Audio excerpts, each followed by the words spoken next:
ನ್ಯಾಯವಾದಿಗಳ ಸಂಘದಿಂದ ವಿನಂತಿ ಏನಪ್ಪ ಅಂತಂದ್ರೆ, ಈಗ ನಮ್ಮ ಮಾನ್ಯ ಶಾಸಕರಾದಂಥ ಯಶವಂತರೇಗೌಡ ಪಾಟೀಲ್ 3 ಬಾರಿ MLAಗಳು ಆರಿಸಿಕೊಂಡಾರೆ. ಮತ್ತು ಅವರು ಇಡೀ ಕ್ಷೇತ್ರ ಸಾಕಷ್ಟು ರಸ್ತೆಗಳಾಗಲಿ, ಬ್ರಿಡ್ಜ್ಗಳಾಗಲಿ ಸುಧಾರಣೆಗಳನ್ನು ಮಾಡ್ಯಾರ. ರೈತರ ಸಲುವಾಗಿ ಕಳಕಳಿ ಹೊರಗ್ಯಾರ. ಮತ್ತು ನಮ್ಮ ಈ ಉತ್ತರ ಕರ್ನಾಟಕದೊಳಗೆ ಭಾಳ ಹಿಂದುಳಿದ ಕ್ಷೇತ್ರ ಅಂತ ಹೇಳಿತ್ತು. ಈಗ ಇವರು ಇದರೊಳಗೆ ಸಾಕಷ್ಟು ಅಭಿವೃದ್ಧಿನೂ ಮಾಡ್ಯಾರ. ಕಾರಣ ಏನದ, ನಮಗೆ ಈ ಇಂಡಿ ಕ್ಷೇತ್ರಕ್ಕೆ ಏನದ ಈ ಇತಿಹಾಸದಾಗ ಒಂದು ಮಂತ್ರಿ ಸ್ಥಾನ ಅವರಿಗೆ ಯಾರಿಗೆ ಗೊತ್ತಿಲ್ಲ.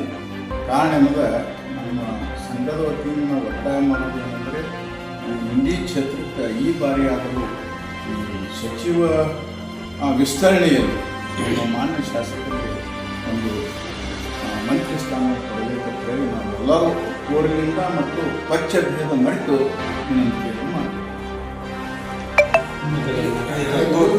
ಈ ಪದವಿಗಾಗಿ ಸಾಕಷ್ಟು ಎಲ್ಲ ಕಡೆ ಒತ್ತಾಯ ಬರುತ್ತದೆ.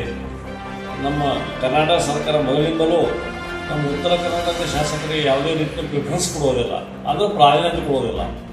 ಆದರೆ ಉತ್ತರ ಕರ್ನಾಟಕದಲ್ಲಿ ಮೆಜಾರಿಟಿನೇ ಯಾವುದೇ ಸರ್ಕಾರ ಸ್ಥಾಪನೆ ಮಾಡೋಕ್ಕೆ ಕಾರಣೀಭೂತದೆ. ಇದು ಸಿದ್ದರಾಮಯ್ಯ ಅವರು ತಿಳ್ಕೋಬೇಕು, DK ಶಿವಕುಮಾರ್ ಅವರು ತಿಳ್ಕೋಬೇಕು.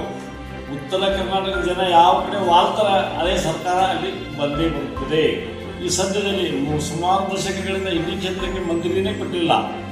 ನಮ್ಮ ಆತ್ಮೀಯ ಮಿತ್ರರಾದ ಯಶವಂತರೇಗೌಡ ಪಾಟೀಲರು 3 ಸಲ ಆಚೆ ಬಂದರು. ಆದ್ರೆ ಅವ್ರ ಸಮಾಜ ಕಡಿಮೆ ಜಾತೀಯತೆ ಮಾಡಲೇ ಆಚೆ ಬಂದರು. ಅವ್ರ ಸಮಾಜಕ್ಕೆ ಬರೀ 2,000 ಹೊಟ್ಟವು.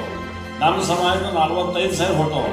ಆದರೂ ಸಹಿತ ಎಲ್ಲರೂ ಒಟ್ಟಾಗಿ ಯಶವಂತರೇಗೌಡ ಒಳ್ಳೆಯ ಕಾರ್ಯಕರ್ತರು ನಾವು ಆರಿಸ್ತಿದ್ದೆವು.